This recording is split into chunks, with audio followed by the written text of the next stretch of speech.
Elon Musk, or is it violation of some law somewhere? Like the giant blinking X they put on the roof? Take down the cute bird and put up the thing that just blasts out the eyeballs of the people across the street? Who knew you couldn't put up large signage without getting any sort of approval? Yeah, weird. Weird that you lack any empathy whatsoever for the people across the street trying to sleep. And then you also took it down without a permit. I appreciate that. I agree with you 100%. But to be fair, when he's like, the outcome is a fine, I have all of the money. Quiet, please. That's the problem with the outcome being a fine. Yeah. This is where Singapore caning you. Oh, interesting. Is actually got a superior system. You're advocating for caning of Elon Musk? Well, yes. Because let me tell you, that GoFundMe petition would fucking do about $100 billion. We would be the richest two men. Go fund Elon Musk, or go cane Elon Musk. Right? I'm buying that URL as soon as we stop recording. Oh my God, that's awesome. Yeah. That would get us there. In 4, that would 100% 3, get us there. 2.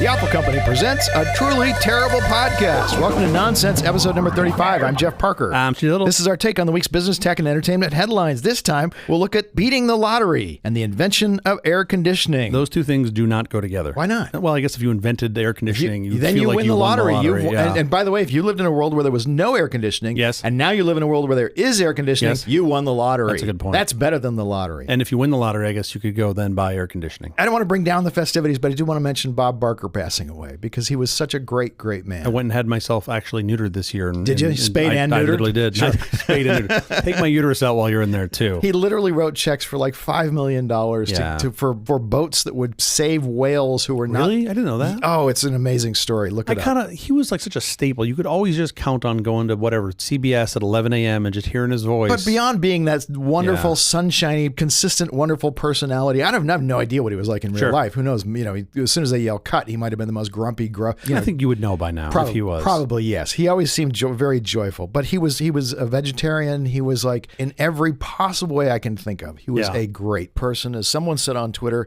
he came as close as he could to 100 without going over. 99 years old. Yeah, that's the way to do it. It's International Overdose Awareness Day. I don't know how I feel about that. You wish we didn't have to be aware of any overdoses. Of course. You wish there were none. Can we just make like a little turkey thermometer that goes on my arm, and then when I'm getting close to overdosing, it just pops out? I noticed that. I can't believe there are places in the world where the police departments won't carry Narcan. Yeah, I don't understand. What's wrong with you that you think this is not a good thing? The thing that saves the human? Like you're somehow teaching them a lesson by making them die. Guess what? That lesson's going to fall on deaf ears. I was going to say, it turns out you are teaching them a lesson. It's just a one-time teaching. Exactly. It doesn't really solve the problem. It's also National Diatomaceous Earth Day. Oh, delicious. You know what diatomaceous earth is? I do. It's really kind of an amazing substance. It's a superfine powder. You mainly see it used in pools. You do use it in swimming pools for filtering out the water because it's such a fine powder. My pool uses DE. Well, yeah, which is diatomaceous earth, right? Yeah. They call it DE. Is your pool salt or chlorine? Well, both. Well, yes, the chlorine. Turn the salt into chlorine. Exactly. People are like, does the salt kill everything? No, the chlorine does, right. It's not a fucking hypertension. Guess what salt's made out of? The algae doesn't fall into the salt and be like, oh, my heart's stopping. You've given it hypertension and it just dies. It's really stressed algae for a while and then it has a little heart attack and I totally stepped on you. Guess what salt's made out of? That's actually really funny. Well, that's how you get the pool clean. I understand. You cleave what the salt is made out of. Yeah, totally. There's no magic to it. If you're a pool owner, I strongly recommend getting a good saltwater chlorine generator because it is the best. Diatomaceous earth is a natural substance made up of fossilized remains of diatoms, a type of algae. It's fossils from algae. How did we discover this like algae burial ground and then invade it and decide, you know what I'm going to do with this? I'm going to clean my pool water. Yeah. There were 376 other things they did that did not work. Oh, probably. Like, I'm going to put this on my pasta. And you're like, fucking terrible. That's crunchy. I'm like, oh, shit. Okay, slide that off the list. It was like Edison, right? I mean, Edison didn't fail 900 times. It just took him some practice runs. 10,000 times he would look at it brightly. Is that up to 10,000 Well, yeah, now? that's what he said about the light bulb. It's just it's one more thing I know that doesn't work as the filament. He tried diatomaceous earth. Didn't work. My understanding of this stuff, by the way, too, if you're using this in your pool, is that you need to be careful because it is extremely bad if you get it in your lungs. They're little tiny skeletons. They have sharp edges. It is why it works as like a natural insecticide. They can't walk on it. Well, no, they ingest it. Oh, really? And they end up just cutting themselves up inside. I assumed it was like poltergeist. They saw it and they're just like, oh, there's a bunch of dead fucking insects over there. I'm not going over We're there. getting out of here. We're Fuck leaving. this. We're leaving. Fuck this. And then like one of the bees like ties a rope around it and it goes into the TV. Is that?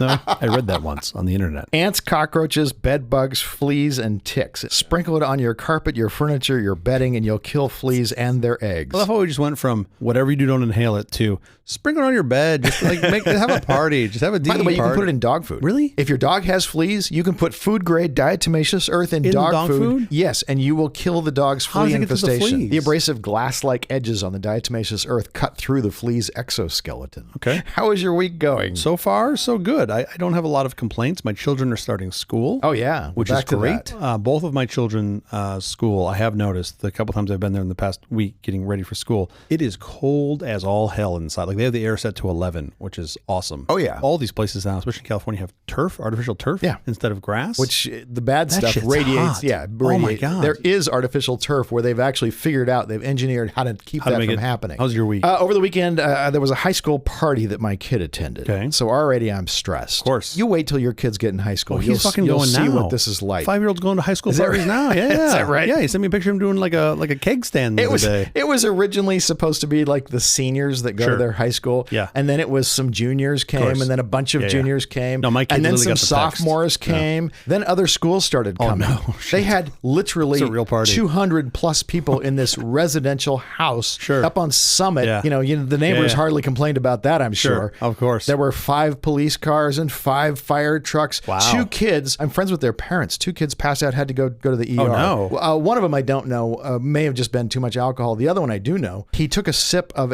someone's drink, and that drink was probably spiked. Because when he woke up at the hospital, like around daybreak, he was under for a long time, and they were monitoring his vitals. You know, the hospital's absolutely excellent here. When he woke up, he was not drunk. If you pass out from drinking, booze, of course, you wake up and you're still they took drunk. Some blood from him and figured it out that it wasn't BAC, it was something else. They did some tox screen. Whatever they did, but he took terrible. a sip of something that was spiked, and you know, fentanyl spiking is like way too rampant. That's totally a thing, and it's so beyond dangerous. Yeah. I mentioned this because it's Overdose Awareness Day. Yeah. Jamie Call, 42, wonderfully talented swimmer for USC. I don't know if you remember. I don't. Accidental fentanyl When was poisoning. this? The investigation just happened. We just found out she passed away from fentanyl poisoning, but just heartbreaking. Anyway, kids, when you go to parties, you don't really need to go to parties like this, but I know you're going to because you're kids. Sure. Do not eat or drink anything you haven't personally broken the seal on. You have not perfectly opened yourself. I don't disagree with the advice, but like that's so hard to do. My kid claims he does it. If he's going to pour himself like vodka or whatever, he grabs a bottle that has never been opened, and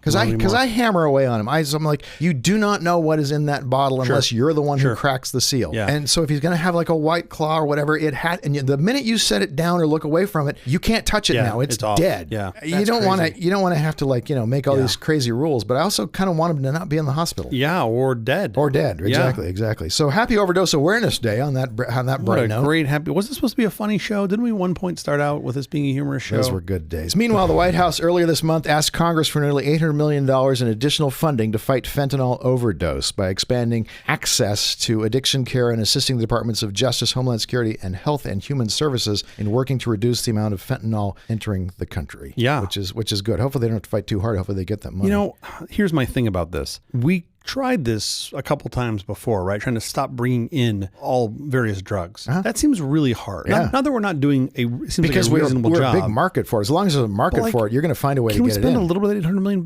giving everybody fentanyl test kits? Because that to me seems like a better way to keep people from dying from fentanyl is to give everyone test kits. You get to a certain age, and I'm here now, where Charlie is caffeine, and you just don't even want caffeine anymore. I stay away from caffeine. Like, you want some blow? I'm like, I just had to have a Red Bull. I'm fine. Exactly. Leave me alone. Not even a Red Bull. I had the amount of caffeine that's in a small piece of dark chocolate. I'm going to be up all night. I just had a piece of Toblerone. Let's go fucking party. I am off the rails. Could you imagine the remake of Scarface with Al Pacino? With a little bit of chocolate? It's all Toblerone.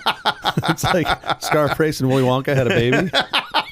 That'd be so good. Let's get to our headlines. We should. Let's do it. Tesla braces for the first trial involving autopilot fatality. We are a hilarious show today. We are just never going to have an episode without a Tesla or just an overdose or just some fentanyl. Fatalities. Man, but this is kind of a good thing. I mean, you actually want there to be some investigation into this, and it's finally starting here. Into cars killing people? I saw Christine, for Christ's sake. Yes, I want fucking investigations into it. You cannot call a product full self-driving and then have a person expect that they need to be doing the driving. I agree with you. Controlling. But I really think, should some liability come with that? Sure. Of course. But every other company calls it driver assist. Sure. Which means we're only assisting you. Yeah. Pay attention. You don't don't get in the back seat and make a sandwich. You got to pay attention. Tesla calls it full self-driving. Yeah, there's liability attached to that. Yeah. All right. It's still L2. All right. Just change the fucking name, Elon. They also like massively gouge for it. They $15,000. Well, you say massively gouge. I say you price what the market will bear. People are because the dumb enough market's to buy full of vaporware. morons. Of course. At what point do you stop policing Every the other morons? electric car company sells driver assist, and mostly it's thrown in for free. Sure. Yeah. It's the same thing. It's L2. If people knew there was a scale for quote unquote self-driving. If only there was a 5-point scale. An actual rating scale where you could actually tell what this software is doing. You'd know, oh, you're buying L2 for $15,000. I'm getting L2 thrown in for free. Okay, so that's one view. Or hear me out. Okay. You could just be a Tesla fanboy and buy any piece of shit they turn out. I got you. Like they fucking sold a bajillion flamethrowers, which was just a propane gun and people are like, oh, I want one of those. Oh, sure. Like, really? But at some point I'm like, okay, this is brilliant. Like they didn't say this flamethrower is gonna, paint your house. Like it did what it said on the tin. Tesla faces 2 trials in quick succession with more to follow. Yeah, I think there's more to come. One of these was the guy in Florida who got decapitated. Yes. I don't think that was a selling feature when he went to buy that car. They're like, oh, bonus, it could decapitate you. Tesla says there are no self-driving cars on the road today. Well, then why do you call your thing full self-driving? By the way, I love their excuse. I feel like there's nothing out there that does this. Yes, and yours doesn't either. But that's okay. So we can call it whatever we want. To anyone listening at home, there is a rating scale, L1 through 5. All self-driving is rated on this scale. Sure. So you can compare all self-driving systems to each other. Well, what their capabilities The Waymo system is literally only L4. There is no L5 yet. Yeah. And all that means is you can get in the Waymo, you're very safe. I mean, historically, you're very safe. You get in the Waymo, and if something does happen, a human will come on over the radio-controlled system, however that works, and will take you out of the danger zone. Yeah. I have to go back to Elon here and talk about the craziness that he's been doing with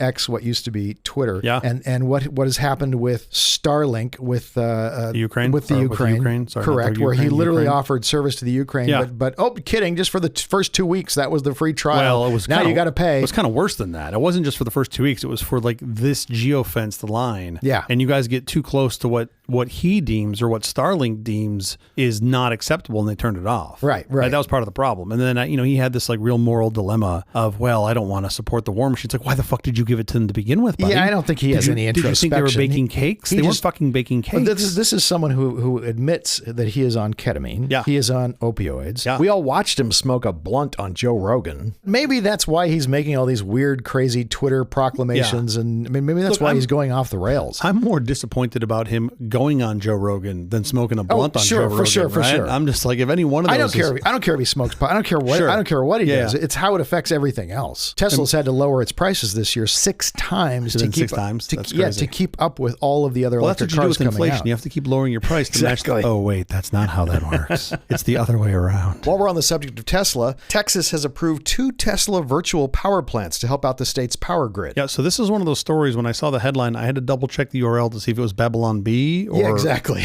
or the Onion. Because I was like, what the fuck is a virtual power plant? What it means is the excess power that people generate from their Tesla solar panels or whatever can now go back onto the grid. Yes. California's been doing this for 40 years. I'm not sure why Texas is acting like they've discovered gold. Texas, welcome to 2000. Exactly. We also have free 2-day shipping on Amazon. It was way before 2000. Of course. But now Texas is doing it, and they're calling it Tesla virtual power plants. By the way, they'll take power from any system. It doesn't have to be a Tesla system. Sure. They've just branded it Tesla virtual power plants. Somebody should get the love. Might as well be Tesla. Wildlife officials say SpaceX launch left behind significant damage. This past April, SpaceX Starship launched, and they called it a big success, even though the rocket ship exploded. Yeah. At which time, everyone was mostly complaining about the explosion, not about the debris left behind. Sure. We talked about last week, SpaceX, and I was kind of minimizing the debris. In this case, actually, the debris was quite significant. It destroyed some endangered animals and all sorts of things. And SpaceX did nothing Sure. to prevent this. Well, it sounds like something else that the quote I think from this article was that it, quote, baffled experts was that they didn't use like flame diverters or these flame trenches. Because they're moving fast and breaking things. Apparently. And in this case, they're actual breaking live animals. Apparently, like the boosters on these rockets, like I think the exact wording was punched holes in concrete. Yeah. And these launch pads are like they're big versions. They're big versions of the flamethrower that he was selling earlier. That's exactly right. It's just crazy. It caused a 3.5 acre fire. That's a big fire. I used to think he was just bad with technology. Now I'm kind of under the impression maybe he's just a bad person. Just a dick. He's just not taking any responsibility for this and freely thwarting authorities who are trying to get him to behave better. When you've exceeded the GDP of many small countries. That shouldn't I agree. It should go the opposite way, right? That's why I think it's so terrible Bill Gates gets such a bad rap. He's spending his money getting people like, drinking water and free from disease. Yeah, he's the bad guy. I'm going to give Melinda a lot of credit for that. Well, sure. When they started dating, he was building a grand monument to himself, a house that was just ridiculously oversized with full of all crazy technology. And she came along and I think really kind of set him. She was like, you should really open source all of this. This technology is not going to work. No, that wasn't. She didn't do that. He's like, hold on, I'm rebooting the house. That'd be terrible. You're at Bill Gates' house and you're like, hey, Bill, I got to take a piss. He's like, you can't. It's updating. Sorry. The toilet's up. Sorry. Blue screen of death. Blue screen of death. There's no peeing for another hour. You're trying to be like, well, what do I do? And he's like, I don't know. Never a problem we've had before. Go play solitaire. I'm a minesweeper guy, Bill. Leave me alone. Okay, enough of the headlines. Up next, CJ's going to talk about winning the lotto. Yep, again. Again? You've won it before? Many times. Lucky you. Right?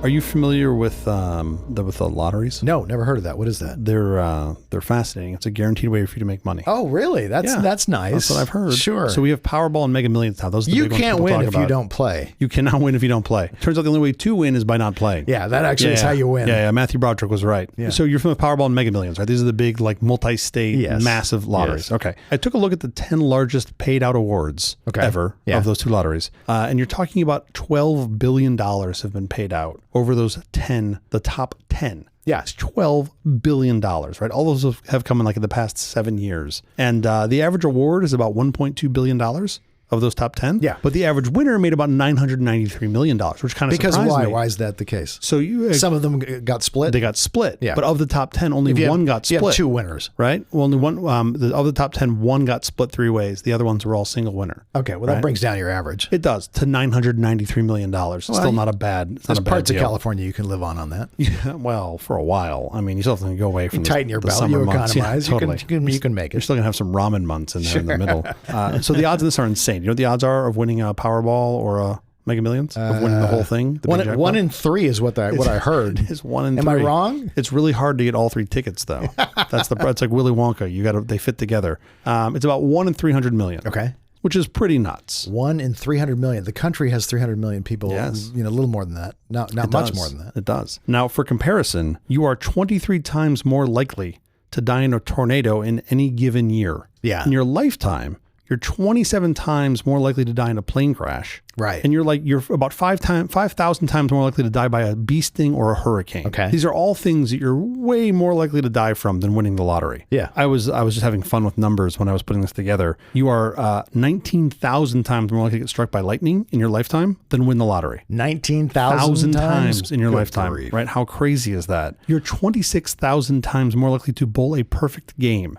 Which, had you asked me, which was more like, but what a lot of people probably bowl perfect games or close to perfect games. To me, I would have put the odds of like perfect game hitting the lotto about dead even. No way. Have you seen me bowl? It's terrible. I'm not saying you're going to do it. Somebody who can actually bowl. Sure. Well, they're apparently pulling the average up, and I'm pulling it down. Now get this. This is the topical one that made me put a little pause when I put these numbers in here. You are 27,000 times more likely to die by a mass shooting in your lifetime here in the U.S. Oh, wow. That means that in the U.S., you are 2.3 times more likely to die in a mass shooting in your lifetime than by plane, shark, tornado, hurricane, and bee stings combined. Yeah, that seems like we're all going to know people who've died from mass shootings. Doesn't that very seem quickly? Fucking insane? That's a huge number. If you take all of the movies that were made about the plane crashes and the fucking Sharknadoes and tornadoes and hurricanes, you add them all up, and you're just like, oh no, you're just more likely to get shot. Oh, that's in a mass shooting horrible in the U.S. News. That's awful. That's fucking terrible, is what that is, right? We're a rather barbaric nation in this way. Australia woke up and changed laws quickly, and we're still not there. I don't know what it's going to take. You are 300,000 times more likely to crack open a double yolk egg than win one of these jackpots. I've got news for you. Have you done it today? I've cracked open a double yolk egg. It's kind of cool. Because we had chickens when I was growing up. Did you eat them? Yeah, it's just an egg. It's just who cares? Of course. Some people throw them away. And baby chickens, when they first start laying eggs, the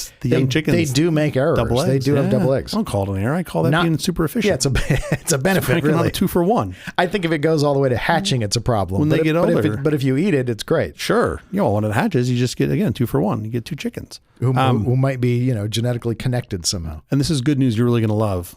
You are 50 million times more likely to get food poisoning this year than win one of these jackpots. Oh, my. Food poisoning in the U.S. is like 1 in 6. Yeah, well, sure. That's terrible. I mean, sure. Yeah, sure.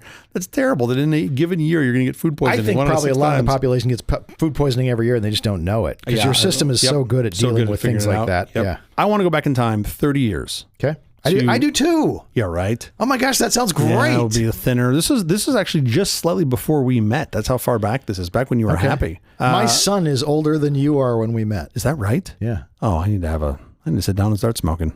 Isn't that crazy? Picked a bad week to quit sniffing glue. That's right, he is. That's crazy. February 15th, 1992, when a janky ball machine in Virginia State Lottery headquarters spit out 6 winning numbers on live television. Do you by chance remember this? No. You know where this is going? Okay. I'm not sure if you would or not. So in the coming days, officials would find out that one person, quote unquote, had secured not only the $27 million jackpot, but 6 second prizes, 132 third prizes, and 135,000 minor prizes, collectively worth another $900,000. And what were the odds of that? 1 in 3? The odds of that are about 1 in 3. Sure. Yeah, so they really knocked that out of the park. The odds of that had to be billions and billions to 1. So check this out. So what unfolded, and this is the story I want to talk about, is this sort of... was this a scam? Was this like the McDonald's thing? No. It was not a scam. So this was the strangest, most improbable lottery tale in history, right? It involved thousands of international investors, dozens of complex computer systems, and a Romanian expat operating from the other side of the world. I'm in. His name was Stephen Mandel. Okay. His backstory starts in the 1960s, when as a young Romanian economist, he was struggling to get by. At that time, Romania was under oppressive communist rule, a period that was marred by poverty and job and food shortages and just sort of this profound misery. Sure. Communism. Yeah, that's what we call it. He was making about $10 US a month. Oh my. And amazingly was having a hard time making ends meet. Shocking. Yeah, right? So, and he said this in this Planet Money interview he did a while ago. He said he needed a way to, quote, get some serious money quickly. Sure. And at the time, many Romanians that were in this predicament had out of necessity turned to lives of crime. He decided not to do that. As a self-described philosopher mathematician, he sought out the lottery as a way to make money. Okay. Now check this out. So he did some math and realized that he could minimize the combinations he needed to play to effectively guarantee some return. Not the jackpot, but some return. Right. He banded together with 4 friends, each of whom bought 228 tickets per draw. Miraculously, and with a bit of luck, he won the first prize of about $2,000 US, or about $17,000 adjusted for inflation today. Okay.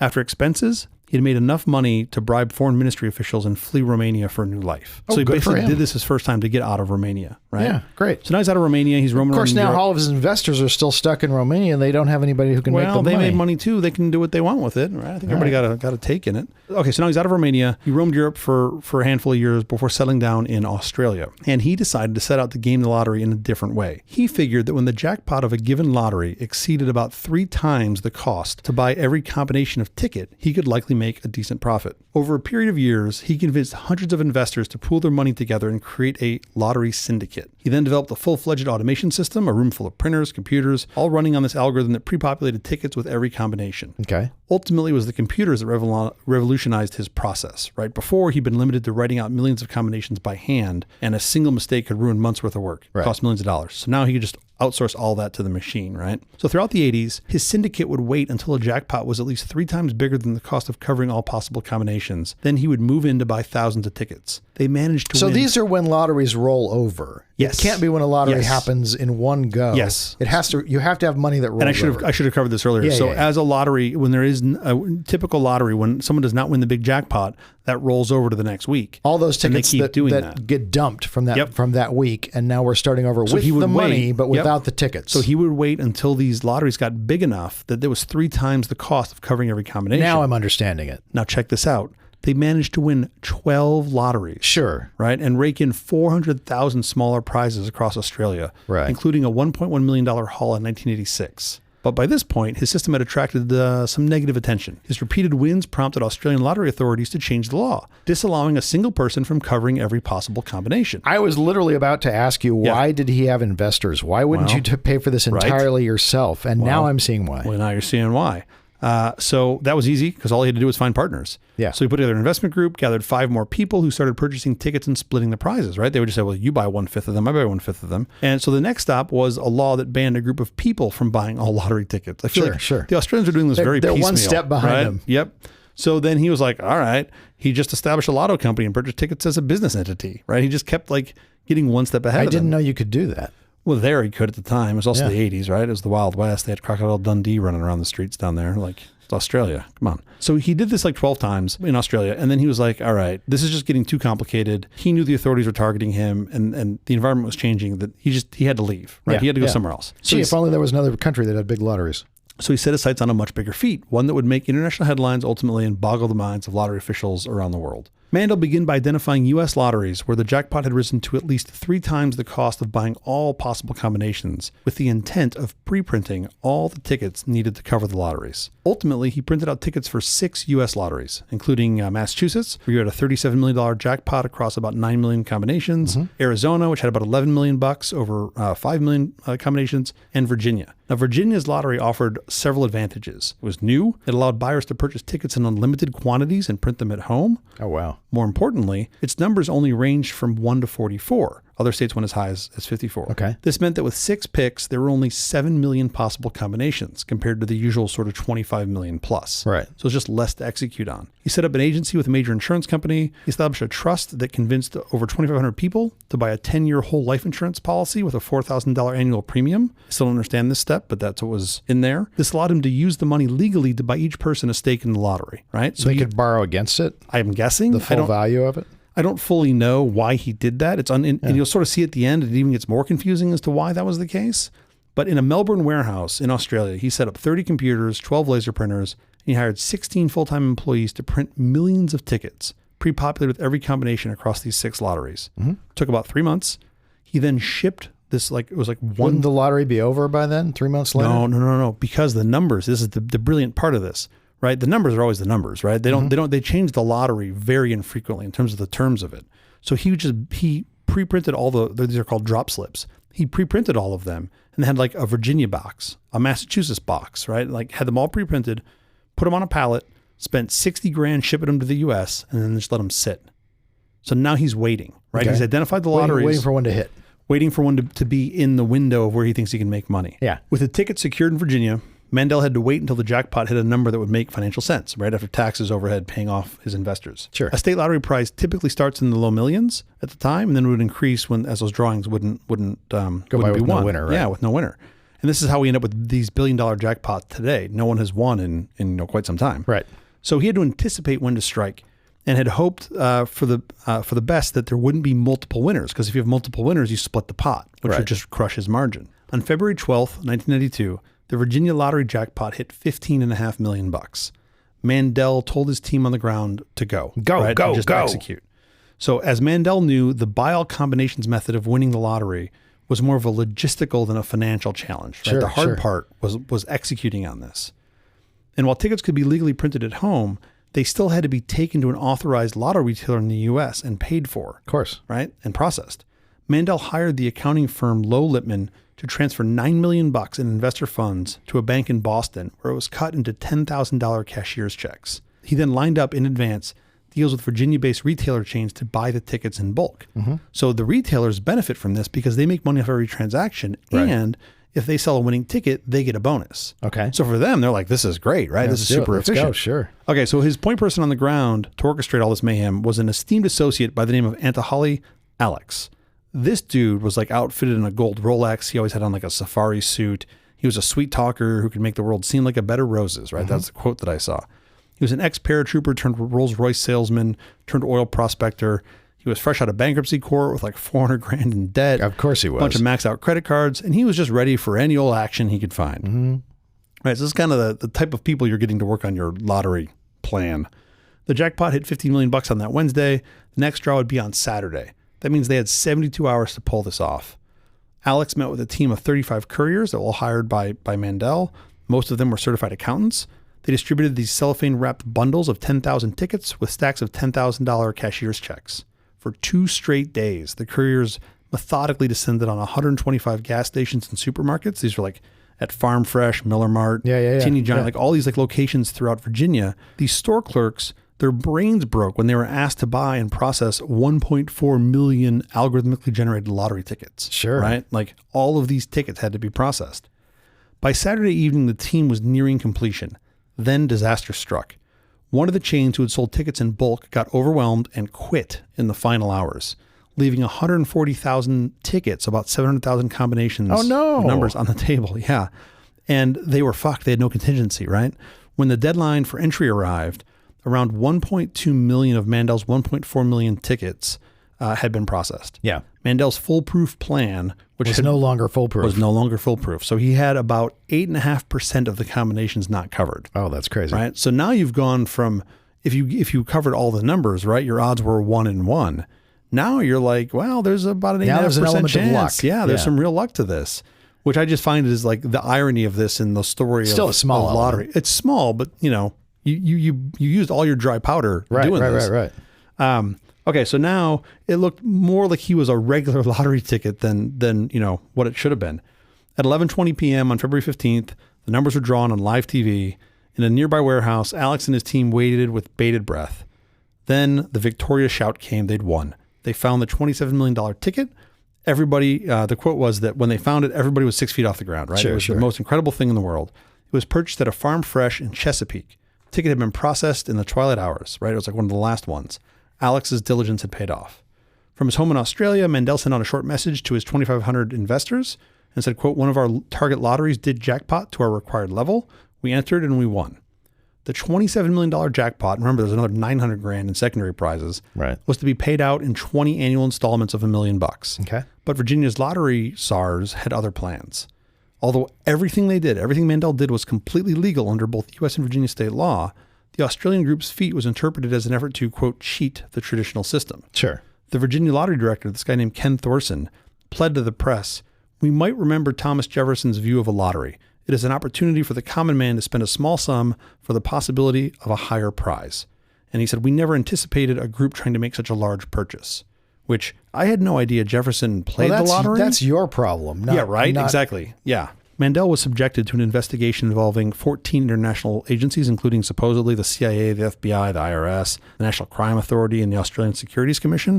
That seems like a lot of firepower for what is a fucking, a guy playing the lottery legitimately, but okay. In the end, neither Mandel nor his... It's a guy who understands math. Exactly. Well, it's really all it is. Like this math isn't really even that hard. It's not even hard math. It's not even hard math. When I was reading about some of these people were like, oh, well, they had like these algorithms. I'm like, to calculate every fucking number? Right. Like, I know 6-year-olds that can do that. One of them's my kid. Like, this isn't hard. In the end, neither Mandel nor the company who set up the International Lottery Foundation was found guilty of any wrongdoing. No, of course. Meanwhile, in his home country of Australia, he became something of a folk hero, right? There's an article in People magazine that described him as a kangaroo hopping out of the U.S. with a pouch full of cash. That's awesome. Which I think is spectacular. The dust settles. Each person who bought into the lottery, though, sort of his Mandel's life insurance policy. These are small business owners, machine operators, housekeepers, and doctors. They made out with about $1,500, right? About $1,400 US. It's a lot of work for $1,500. Well, yeah, but these folks ponied up $4,000 to get into this in annual premiums. So I don't understand how that happened. Oh, right? it wasn't $1,400 above? No, the cost of their life insurance. $1.4 back. That's what I didn't understand. Total back. So they're in the hole. My assumption was he was going to do more of these. This is the part of the story that is unclear to me. Okay. Right? Because now it gets a little dark. So, folks weren't pleased with this. One of his investors described him as, Stephen Mandel is not only irrelevant, he is toxic. And I was like, wait a minute, what happened?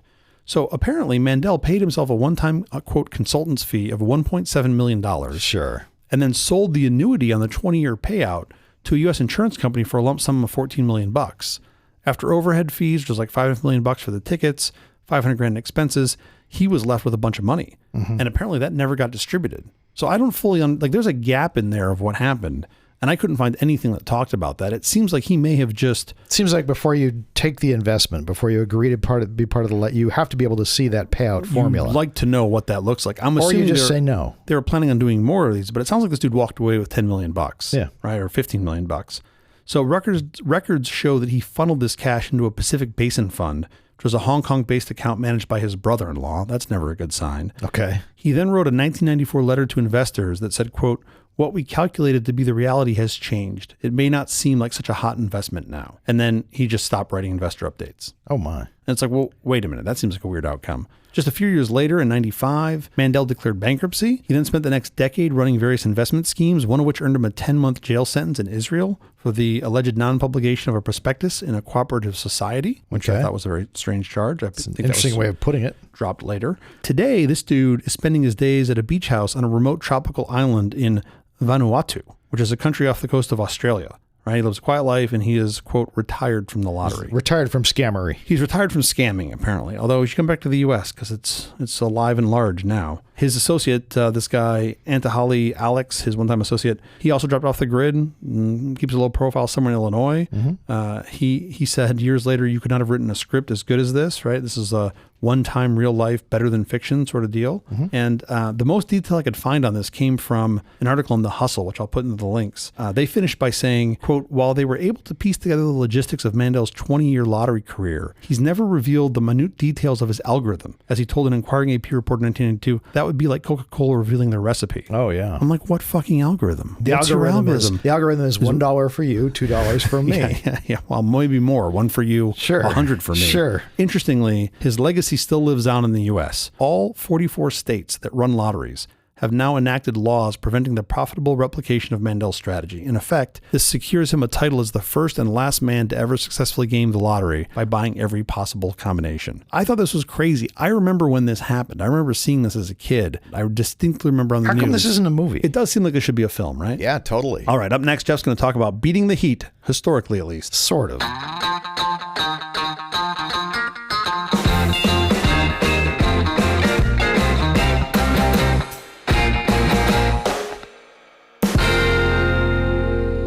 Of all the days, today is slightly cooler than the... Like 106 instead of 104 or whatever. But it's a little cooler today. I don't know, In any man. case, go back a month, just 1 month to July. July was the hottest month for our planet on record. Yeah. Now, the actual hard data goes back to 1940, but many scientists, including those at Copernicus, do you know Copernicus? The guy? The European Union program that provides free and open access to Earth observation data and services. The Copernicus Weather Service is one of the 7 Copernicus services, and it provides weather forecasts, climate monitoring, and seasonal forecasts. Sure. No, I don't know it, but I love it. Yeah, no, they're great. They say it is almost certain that these temperatures, the temperatures that we had in July, are the warmest the planet has seen in 120,000 years. Wow, that's incredible. They say that from a millennia of climate data extracted from tree rings, coral reefs, and deep sea sediment cores. Wow, that's what's crazy. It's like a layer cake. You just look back in time in one of these cores. It's pretty cool. Yeah, it's really pretty cool. Remember in the 70s, if you wanted to, those people that like cook a chicken by putting it in the engine compartment of their car. Oh, sure. Now I just put it in the passenger compartment of the car. Put it on the passenger seat. Totally. On the drive over. Sure. Yeah, I made a rotisserie chicken. Suck that, Costco.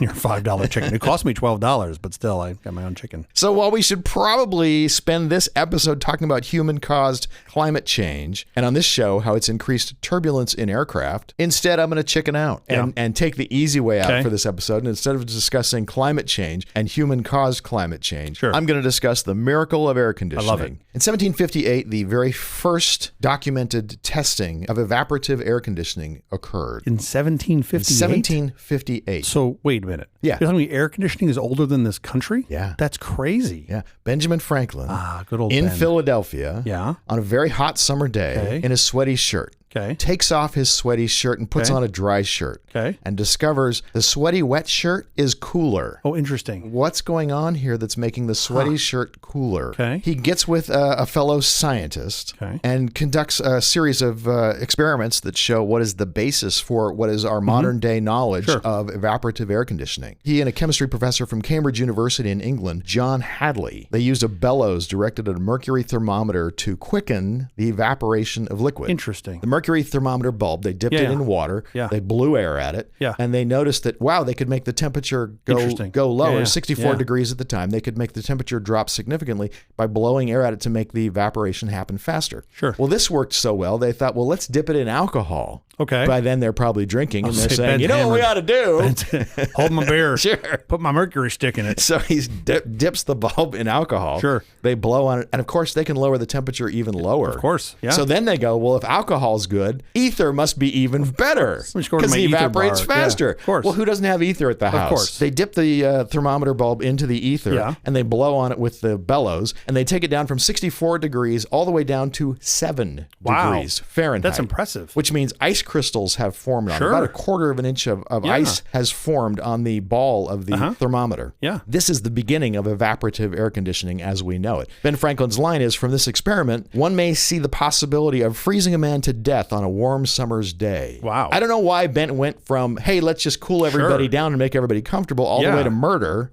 But that's what he did. Before air conditioners, people used ice blocks to stay cool. In fact, the output ratings of the very first air conditioners were measured based on how much ice would have been needed to achieve the same cooling power. I got 3 blocks in this air conditioner. In 1806, Frederick Tudor of Boston became the ice king, and he sold blocks of natural ice from Boston's ponds. He shipped ice halfway around the globe. And this led to the creation of the icebox, which we call today the refrigerator. The very first building supposedly to have air conditioner, Westminster Abbey. There's no documentation left behind to tell us what they did, but it's likely the temperature was lowered with natural ice and salt mixed in to lower the temperature at which the ice would melt. Warm air was blown over it, creating a cooling effect by as much as 20 degrees. Now, I've been to Westminster Abbey in the summer, and even now, it's not cool. It's not, well, So whatever that system was, it wasn't great. And I'm sure we've improved on it. It's still not great. Still not good? It's the same one, just sitting in the window somewhere? That place gets warm. It's all made out of stone, right? Yeah. So it's just a giant, heat sink. Correct. So once it gets hot, you're not cooling it down. Correct. That's probably, but when it's cold, probably it the stays problem cold. of the building. There's no central air conditioning system in the building. Of course, it was built long before any of that existed. So you're saying this is the start of air conditioning. This is also the start of you using the imperial system. You've given this to me in Fahrenheit and inches. Sorry, dude. It's England and it's the United States, and that's what it is. So 1750s. It's what I got. In the late 1800s, New York's Madison Square Garden and theaters across the country were using ice to cool patrons at summer evening performances. Using a fan, the air was pushed through a cheesecloth filled with ice and blown directly into the theater. That's great. In 1842, John Gorey, speaking of medical people, used compressor technology to make ice, which he used to cool air for patients in hospitals. His main plan was to use this technology in conjunction with centralized air ducts. So this was the beginning of the idea of centralized air ducts to cool off an entire building. Brilliant. He had grandiose visions of being able to cool off entire cities, but sadly was unable to make much headway with his invention due to his poor health and the fact that his financial backers suddenly dropped dead. This is the big moment. On July 17th, 1902, Willis Carrier engineered the world's first air conditioning system. It wasn't designed for comfort. It was invented to control humidity in a printing plant, Satchett Williams Lithography and Printing in Brooklyn, New York. It was so humid in the summer that the paper stock would grow and shrink. So if you're making a color image on your paper, you need your paper to be one size because you're going to run it through the press 4 times. For 4 different inks. And if it's different size, now you have your registration is now all screwed up. And so you get blurry images, which is not good. But on a foggy day, which is 100% humidity, he figured if I can manufacture 100% humidity, I can combine it in whatever proportions I need. I can get right to 55% humidity. And if the pressure inside the building was greater than outside the building, he could keep the room at exactly, could keep the inside of the building at exactly 55% humidity and get perfect. And that's the magic number for get perfect printing. Interesting. Soon factories and mills everywhere were installing Carrier's apparatus for treating air. Is that what he called it? He was good at creating terrible marketing mechanics. He was terrible at marketing. Hey, turn on the apparatus for cooling air. Exactly. This was the beginning of the compression, condensation, expansion, and evaporation model that we still use today. In 1906, Stuart Kramer was exploring ways to add moisture into his textile mills, piggybacking off of Carrier's invention when he coined the term air conditioning. Oh, wow. In 1908, the Carrier Air Conditioning Company of America was created as a subsidiary of the Buffalo Forge Company, with Willis Carrier as its vice president. With the onset of World War I in late 1914, the Buffalo Forge Company, where Carrier had been employed for 12 years, decided to confine its activities entirely to manufacturing. The result was they were out. Okay. And 7 young engineers pooled together their life savings of $32,600 to form the Carrier Engineering Corporation of New York on June 16th of 1915. Over time, the company became one of the largest employers in central New York. I bet. During the Great Depression, movie theaters spotted an opportunity. The summer movie phenomenon was started thanks to air conditioning. Before air conditioning, people didn't want to go to the movies in the summer because it was just too hot. You just bake inside. Yeah. This air conditioning literally created Hollywood's golden age. Wow, that's crazy. Willis Carrier's igloo-shaped pavilion in the 1939 New York World's Fair gave visitors a glimpse into the future of air conditioning, but before it became popular, World War II began. Oh, whoopsies. In the United States, air conditioning now accounts for about 15% of all electricity use. That's a lot. Air conditioning has helped make it possible to live in warmer regions. For example, the population of Phoenix, Arizona has increased dramatically since air conditioning became widespread. Yeah, you can't live there without it. You could not have the internet without air conditioning. Why not? Have you thought about that? No. Oh, yeah, of course. Bunch of machines. Because you couldn't have data centers without air conditioning. Yeah, sure. Think about this. The desktop computer you have. Sure. You could not have that without air conditioning. In order to get to the small desktop computers we have now, you had to go through computers that were in large rooms that were full of air conditioning. You can't get to now unless you go through then, and then required air conditioning. Yeah, that's crazy. I never thought about that. Air conditioning also helped make modern medicine possible. For example, it allows surgeons to perform delicate surgeries in a controlled environment that they couldn't perform otherwise. Yeah. Certain medications like the COVID-19 mRNA vaccination couldn't exist without extreme cooling. It has to be made in a cool environment. It has to be kept in a cool environment right up until it's injected into your body. Wow. Oh, that's a good point. Yeah, if you remember, those all have to stay very, very cold. All right, we have to get out of here, but quickly before we do, have you seen or read anything good this last week? I'm sure the answer to this is yes. Okay. But I just have to think about it. I did have my kids solo. We're making dinner, and I did decide to turn on the Republican debate and watch that. Yeah. Because that day I was feeling very good about myself, and I wanted to just suck all that out. Sure. There were several highlights. My two favorites centered around show of hands, one of which being who here believes that climate change is man-made and real, and there were no hands. Yeah, of course. And of course, Vivi being Vivi, which is just I don't know. Amazing. Midway through, I'm like, I'm Googling this guy. I'm like, okay, you're an entrepreneur. Let's really think about what that means. And I was like, hey, you're not an entrepreneur. You better I just heard a little bit of Mark Cuban talking on SmartLess. Speaking of entrepreneurs. And I didn't know that he bought the Mavericks from Ross Perot Jr. Yeah. And he tells a really great story about meeting Ross Perot Sr. for the first time. Oh, yeah. And he was super excited because Ross Perot Sr. was like the guy in Dallas, of course. And he said he was a little nervous. And when he went in to meet him, he walked up confidently and said, hello, Mr. Cuban, I'm Ross Perot Sr. That's hilarious. But I said this because Cuban said the first person he ever voted for was Ross Perot, which I thought was pretty funny. I am 100% certain you have seen something more interesting than the debates. What have you seen? I've seen a movie, and I want to preface this by saying I've seen an R-rated movie. Yeah. The movie Strays, which which is basically if you made a charming kids movie about a dog who, for whatever reason, got lost and separated from its owner and had to find its way home. Yeah. If you made that movie, only you made it as filthy and foul as you could possibly make it for adults, that's this movie. Will Ferrell, Jamie Foxx, Isla Fisher, Will Forte, Josh Gad, Sofia Vergara. I just want to stress one more time, this is rated R. It is not a children's movie. In theaters now. Really fun. I'm definitely going to check that out now. Yeah. That's the episode. Thank you for joining us for All This Nonsense, a truly terrible podcast from The Awful Company. Visit us on the web at nonsense.productions. I'm Stu Little. I'm Jeff Parker. If you like this program, what is wrong with you? Please follow, download, subscribe, and like at Apple, Google Podcasts, Apple, Amazon Music, iHeartRadio, Our Favorite, Overcast, or wherever you may get your podcast from. I thought you were saying what is wrong with you to me. Oh, yes. I believed you. I was like, what did I do? I mean, people seem to listen to the show because at least the people that I know are like, we love the show. I listen to it every week. And my little response is, are you okay? You know, that's Katharine Hepburn's line. Is it really? People would come up to Katharine Hepburn and they would say, oh my gosh, I've seen every film you're in. I've read your autobiography. And she would say, why? That's great. Podcastindex.org, I was supposed to say. Special thanks to our floor director, Frank Miles. Oh, thank you, Frank. We'll be here every Thursday morning for more nonsense. Please join us.